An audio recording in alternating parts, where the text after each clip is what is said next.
तो ले भाई राम राम सारे ने आप फिर से आप एक नई बीएनएस की क्लास पे आ चुके हैं जिसमें हम पहले 50 क्वेश्चन कर चुके हैं। आज भी इस क्लास में 25 क्वेश्चन करेंगे 25 क्वेश्चन बीएनएस के।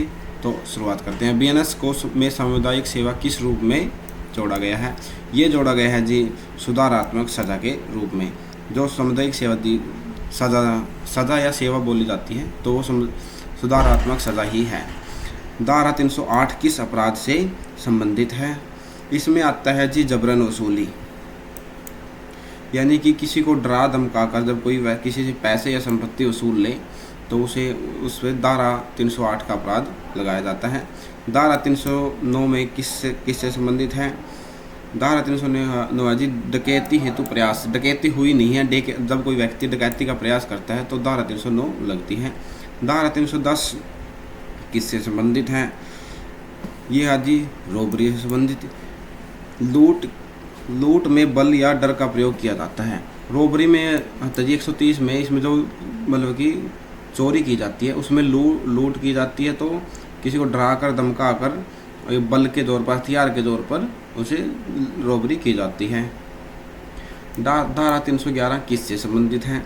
धारा 311 आएगी जी डकैती। जब डकैती उसे कहते हैं जब 5 या 5 से ज़्यादा लोग मिलकर कोई चोरी करते हैं, लूट करते हैं, तो उसे डकैती कहते हैं। इसका डकैती आएगा इसका आंसर भी। ठीक है। बीएनएस के अनुसार डकैती में के लिए न्यूनतम कितने लोगों को होना आवश्यक है? जैसे कि मैं आपको बता सकता हूँ कि 5 लोगों को होना आवश्यक है। बीएनएस की धारा 316 किससे संबंधित है? ये है जी क्राइमिनल ब्रांच ऑफ ट्रस्ट, यानी कि जब कोई किसी का विश्वास तोड़कर, भरोसा तोड़कर संपत्ति का गलत इस्तेमाल करता है तो वह उस अपराध की सज़ा क्या होती है? 316 में लिखी गई है। बीएनएस की धारा 318 किससे संबंधित है? ये है जी चीटिंग से संबंधित। धोखाधड़ी कर किसी को धोखा देकर अपना खुद का लाभ कर लेना, तो ये 318 के अंतर्गत आता है। जब जैसे कि आप किसी के विश्वास उठाकर और उससे कोई वस्तु खरीद लें या उसको बेच दें और उसको धोखा दे दें, तो वो आता है जी 318 धारा में। 319 धारा में क्या आता है? इसमें आता है संपत्ति का बेईमानी से उपयोग करना। गलत तरीके से संपत्ति का उपयोग अपराध माना जाता है जी। जैसे कोई भी आपकी संपत्ति अगर आप उसका प्रयोग अच्छे कामों के लिए नहीं करते, जैसे आपके खेत है उसमें आप कोई भी चूरा पोस्ट या 2 नंबर की कोई भी गैर कानूनी वस्तु उगा दें तो वो भी, या कोई हथियार बनाने की फैक्ट्री लगा लें, कोई नशा बेचना स्टार्ट कर दे, तो इस तरह से होता है ये। धारा 324 60 क्वेश्चन में होगा जी मिसचीफ होता है इसका आंसर। धारा 324 में आता है मिसचीफ, मतलब कि जानबूझकर नुकसान पहुंचाना। किसी को जानबूझकर नुकसान पहुंचाता है जब कोई, तो वो आती है जी 324 में। 10 क्वेश्चन हो चुके हैं, तो 11वां क्वेश्चन है जी अपना बीएनएस की धारा 326 किस अपराध से संबंधित है? ये संबंधित है जी कंप्यूटर रिसोर्स डैमेज। जब कोई कंप्यूटर डाटा या सिस्टम को नुकसान पहुंचाना अपराध कहलाता है। जब कोई व्यक्ति किसी के कंप्यूटर डेटा या सिस्टम को नुकसान पहुंचाता है, मतलब कि ऑनलाइन या साइबर बोल सकते हैं, साइबर से अटैक करता है, तो 326 का अपराध माना जाता है। धारा 329 किससे संबंधित है? यह आएगा जी क्रिमिनल ट्रांसपास। इसका मतलब है बिना अनुमति किसी की ज़मीन या संपत्ति में प्रवेश करना। जब कोई व्यक्ति बिना किसी की अनुमति के किसी के घर में, संपत्ति में कहीं पर भी प्रवेश कर जाए तो धारा 329 के तहत मुकदमा चलाया जाता है। हाउस ट्रेसपैस होता है जी मकान में अवैध रूप से प्रवेश करना। धारा 336 किससे संबंधित है? बीएनएस की धारा 336 किससे संबंधित है? ये है जी फौजरी, मतलब कि फौजरी का मतलब ही नकली होता है। तो नकली दस्तावेज या हस्ताक्षर बनाकर किसी को धोखा देना या नकली दस्तावेज या हस्ताक्षर बनाना, यह इसमें आता है। जब भी कोई व्यक्ति कोई भी नकली डॉक्यूमेंट बनाकर या किसी के नकली हस्ताक्षर कर कोई कार्य करने का प्रयास करता है और वो पकड़ जाता है तो उस पर लगती है धारा 336। धारा 338 किससे संबंधित है? ये संबंधित है जी नकली रिकॉर्ड बनाना, मतलब कि फॉल्स डॉक्यूमेंट तैयार करना। जैसे कि उसमें तो कोई साइन किए और या वो बनाए, इसमें पूरा का पूरा रिकॉर्ड ही नकली बना दिया, तो नकली रिकॉर्ड बनाने के लिए 338 धारा लगती है। धारा 340 किस अपराध से संबंधित है?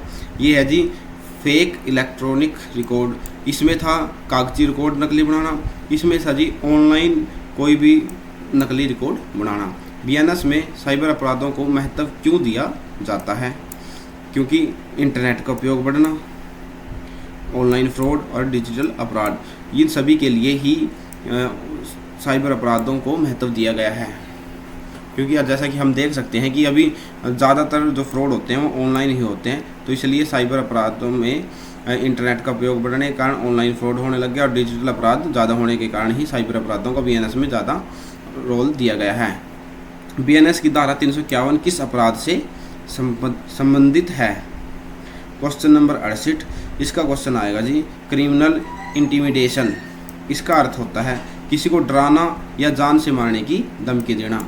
इसमें मतलब कि जब कोई व्यक्ति किसी को धमकी देता है जान से मारने की या उसको डराता है तो धारा 351 के तहत मुकदमा दायर किया जाता है। बीएनएस की धारा 352 किससे संबंधित है? ये है जी जान से मारने की धमकी देना। उसमें डराया गया था और इसमें सीधा जान से ही मारने की धमकी दी गई है। अगर गंभीर इसमें मतलब ये धमकी ज़्यादा गंभीर होती है, वो नॉर्मली कोई जैसे नॉर्मली धमकी दे देते हैं कि मैं ये कर दूंगा वो कर दूंगा, इसमें सीधा ही जान से मारने के लिए भाई तेरे को दे दूंगा, तो उस तरह से हो जाता है। बीएनएस की धारा 353 किस अपराध से संबंधित है? ये है जी सार्वजनिक शरारत से संबंधित, मतलब कि ऐसी अफवाह या हरकत जिससे जनता में डर फैल जाए। ऐसी अफवाह उड़ा दे कोई व्यक्ति कि जिससे सभी लोगों में डर का माहौल बन जाए या कोई भ्रम फैल जाए, तो ये सार्वजनिक शरारत 353 के तहत आती है जी। धारा 356 किससे संबंधित है? ये आएगी जी मानहानि से संबंधित, किसी व्यक्ति की प्रतिष्ठा को नुकसान पहुंचाना धारा 356 के तहत आता है। धारा 357 किस अपराध से संबंधित है?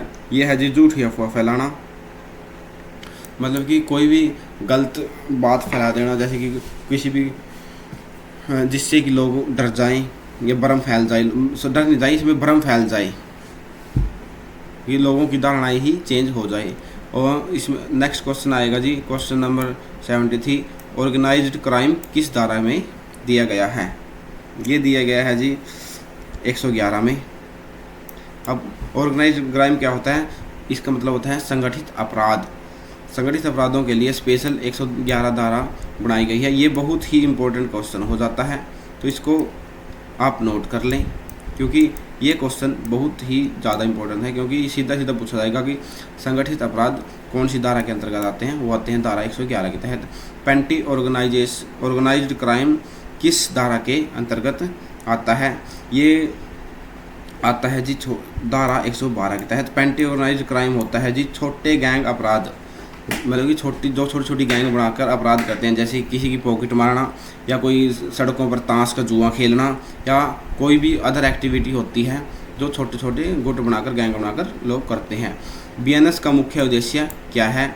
बीएनएस का मुख्य उद्देश्य जी आधुनिक कानूनी व्यवस्था, महिलाओं की सुरक्षा, साइबर अपराध को रोक, इसका आंसर आएगा ये सभी। तो आज के लिए इतना ही काफ़ी, ये क्वेश्चन रखते हैं। 25 क्वेश्चन और आएंगे, इसके बाद एक मैंने एग्रीकल्चर की वीडियो भी बना रखी है, उसके बाद वो एग्रीकल्चर वाली वीडियो अपलोड कर दी जाएगी आपके पास, ठीक है। उम्मीद करता हूँ आपको ये सारा डाटा पसंद आया होगा, आपको अच्छा लगा होगा, और आप इस सब की PDF मेरे टेलीग्राम चैनल के लिंक से ले सकते हैं। और मेरे ज़्यादा जानकारी के लिए आप मेरे व्हाट्सएप चैनल से भी जुड़ सकते हैं, वहाँ पे मेरे साथ जुड़ सकते हैं। वहाँ पे मैं समय समय पर हर एक भर्ती की अपडेट सबसे पहले स्टिक देता हूँ, ताकि आपको कोई भ्रम या मिथ न हो। आज के लिए इतना ही रखते हैं। आज धन्यवाद आपका KWB पे आने पर। Thank you, bye, tata, Shiv, जय हिंद।